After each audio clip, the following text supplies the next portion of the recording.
Hello नमस्कार साथियों, आज हम चर्चा करेंगे कि एयरफोर्स का एग्जाम पास ही नहीं उसको टॉप कैसे किया जाता है। और हमारे साथ इसको पूरी तरीके से अपनी बताने के लिए हमारे ही ऑफलाइन के विद्यार्थी हैं भूपेंद्र, जिन्होंने एयरफोर्स एक्स ग्रुप से 4th रैंक ऑल इंडिया में उन्होंने प्राप्त की है। कैसे उन्होंने इस पड़ाव को पार किया, आज सारी बातें, सारी समस्याएं आपकी सॉल्व होंगी, आपकी वो उलझनें क्लियर होंगी।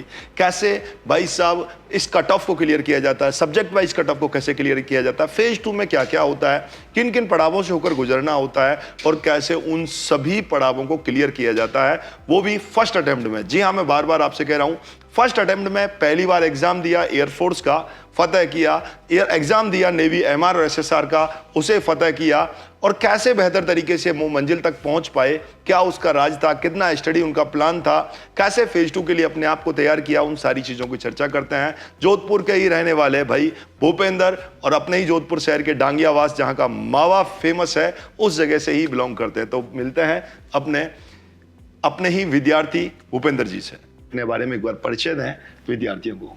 सबसे पहले तो जय हिंद सभी को। मेरा नाम भूपेंद्र सिंह है। मेरा गांव यहाँ डांगेवास के पास ही पड़ता है। अब मैंने 2024 में ही 12th पास की थी। उस टाइम मेरी एज नहीं थी एयरफोर्स एग्ज़ाम देने की, और अब की बार एज हुई थी। और उसमें मैंने उत्कर्ष के ऑनलाइन कोर्स लिया था, जिसमें मुझे ऐसे समझ लो कि फ्री में तैयारी हुई थी। मेरी तो फीस रिफंड हो गई थी। और फेज 2 के लिए यहाँ आया था उत्कर्ष ऑफलाइन में, जहाँ पर जैसे शुभम सर ने बताया था ग्रुप डिस्कशन, विवेक सर ने एसआरटी कराई थी और बोध सर ने जैसे फिजिकल कराया था, उसी तरह बहुत स्मूथ हो गया फेज 2 में। और जैसे कि सर ने बताया था मेडिकल के बारे में, मेडिकल यहाँ उत्कर्ष में हुआ था, वो सब एग्जैक्ट वैसे ही हुआ था, इसलिए फर्स्ट टाइम निकल गया मेरा। बिल्कुल, बहुत सारे विद्यार्थियों की एक समस्या होती है कि भाई कि कैसे, सबसे पहले बारी बारी अपन चर्चा करते हैं। आपने सबसे पहले एयरफोर्स की ही तैयारी करने का या फौज में जाने का कैसे चुना, कैसे सोचा? ठीक है सर, सबसे पहले तो मेरे परदादा जी थे, वो आर्मी में थे।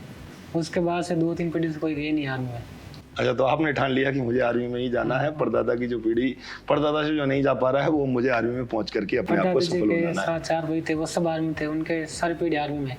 और मेरे उसके बाद अब आप आर्मी में पहुंचे हो, बहुत बढ़िया, एकदम डंके की चोट पर पहुंचे हैं भाई, 4th रैंक लेकर के, वो भी ऑल इंडिया में। अच्छा, आपने वहां से मोटिवेशन लिया। 12th आपने बताया 24 में आपने क्लियर की। 12th में क्या परसेंटेज आपके रहे होंगे और कौन से मीडियम से आप थे? सर 87% थे मेरे, और हिंदी मीडियम था मेरा। हिंदी मीडियम से थे। और हिंदी मीडियम के एक विद्यार्थी को सबसे बड़ी प्रॉब्लम रहती है इंग्लिश को लेकर के। अपन सब्जेक्ट वाइज बात करते हैं सबसे पहले, तो इंग्लिश को आपने कैसे तैयार किया?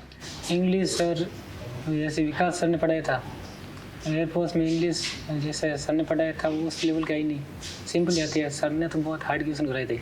मतलब पहले ही विकास सर ने एकदम बहुत अच्छे लेवल की इंग्लिश आपको पढ़ा दी थी, तैयार करा दिया था, और उससे भी आसान लेवल का पेपर देखने को मिला। तो विकास सर के माध्यम से आपने इंग्लिश को बहुत अच्छे से पढ़ा। एक सबसे बड़ी प्रॉब्लम रहती है कि मैथमेटिक्स को लेकर के भी, भाई मैथमेटिक्स में 20 मिनट में 25 क्वेश्चंस को सॉल्व करना, उसको कैसे लेकर के आपने सॉल्व कैसे देखा?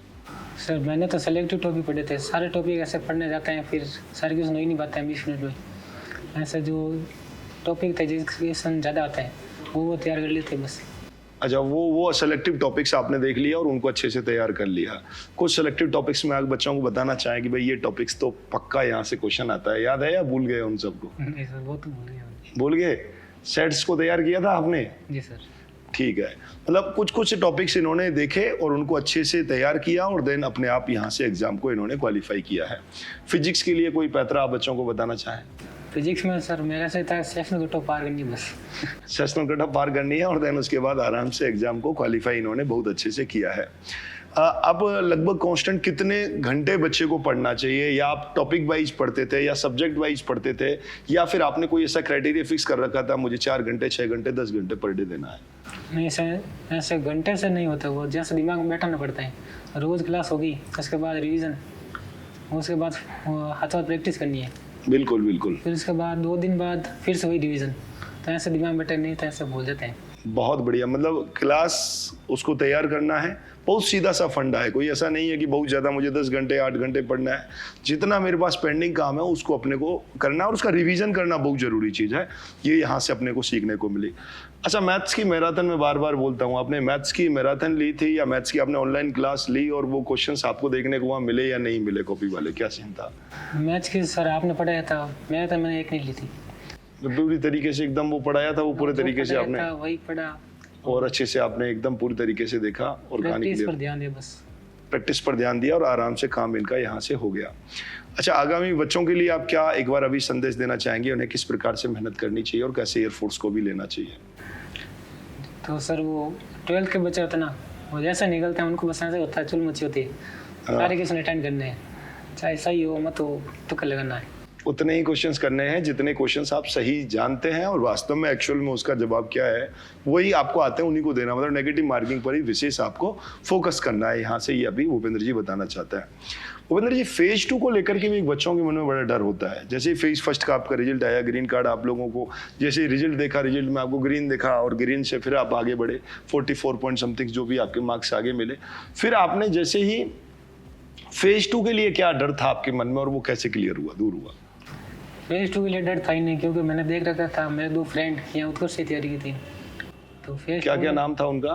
उनका नाम था हरिभजन प्रजापत और रामभजन प्रजापत। अच्छा, हरिभजन जी और रामभजन जी, यानी कि मुझे याद आ गया, उनके दादाजी भी आए थे पिछली बार, वो बांग्लादेश में जो उसमें थे वो दोनों, बिल्कुल बिल्कुल याद आ गया, और वो दोनों ही आपके फ्रेंड थे। मैं बताना चाहूँगा हरिभजन और जो प्रजापत दोनों ये भाई थे और उनके दादाजी भी खुद आए थे हमारे अगली बार सैन्य सम्मान समारोह में, लास्ट बार जो सैन्य सम्मान समारोह हुआ था, और उसमें उन्होंने बेहतर तरीके से, भाई मैं कह रहा हूँ ना, मतलब इतना बढ़िया डिसिप्लिन उन बच्चों का था और शानदार तरीके से उन्होंने तैयारी की, उन्होंने भी अपनी तरीके से बताया और उससे मोटिवेट होकर के आज हमारे सामने भूपेंद्र बैठा, और ऐसे भूपेंद्र से भी मोटिवेट होकर के बहुत सारे बच्चे लोग आप लोगों में से भी आगे होंगे। तो फिर उन्होंने किस प्रकार से आपको गाइड किया? उन्होंने तो बताया था कि अगर फेज 2 पास करना है तो उत्कर्ष ले जाओ, तुरंत काम हो जाएगा, कोई दिक्कत नहीं, और वही मंत्र आपने अपनाया और आगे हो गया। उत्कर्ष में फेज 2 कैसा रहा, उसके लिए आप क्या रिव्यू देना चाहेंगे? उत्कर्ष में सर फेज 2 एक्सपीरियंस बहुत अच्छा था।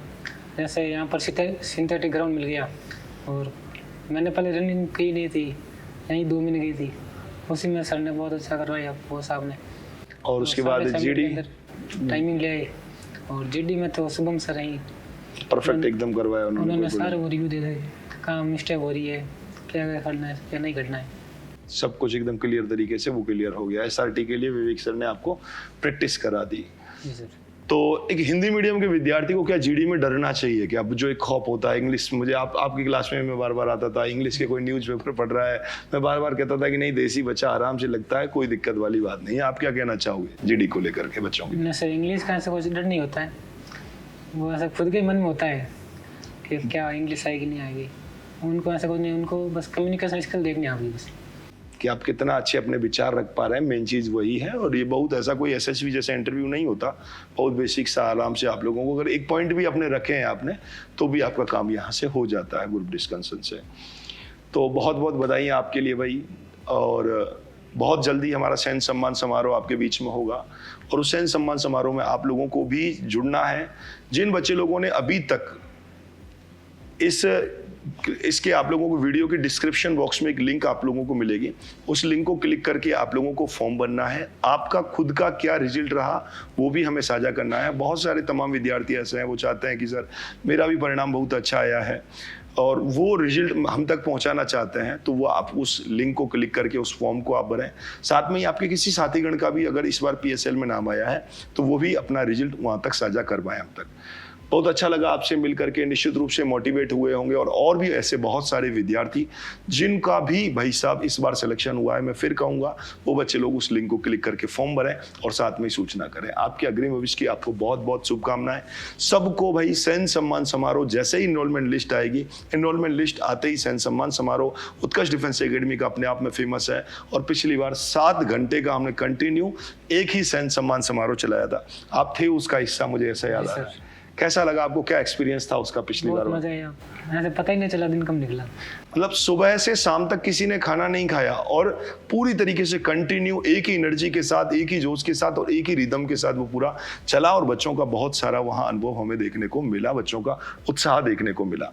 तो मैं उम्मीद करता हूँ आप भी अगले विद्यार्थी होंगे, भूपेंद्र की जगह अगले आप होंगे जो सेलेक्टेड होकर के मेरे से कहेंगे कि सर अब इस बार सिलेक्शन मेरा पक्का है। मुझे कमेंट बॉक्स में कमेंट करेंगे इस वीडियो में। आप हंसते रहिएगा, मुस्कुराते रहिएगा। ये देश आपको निश्चित रूप से अपनी रक्षा के लिए, आन मान सम्मान के लिए बुला रहा है। बस जज्बा, जुनून और आप में हकीकत उन सपनों को पाने की है तो निश्चित रूप से सफलता आप लोगों को मिलेगी। इसी शुभकामना के साथ मेरी आप सब के लिए भी बहुत बहुत बेस्ट ऑफ लक और साथ में भूपेंद्र जी ने जो समय आप लोगों के लिए दिया उसका भी मैं कृतज्ञ हूँ, आपका बिल्कुल आभारी रहूंगा। जय हिंद, जय भारत। Thank you.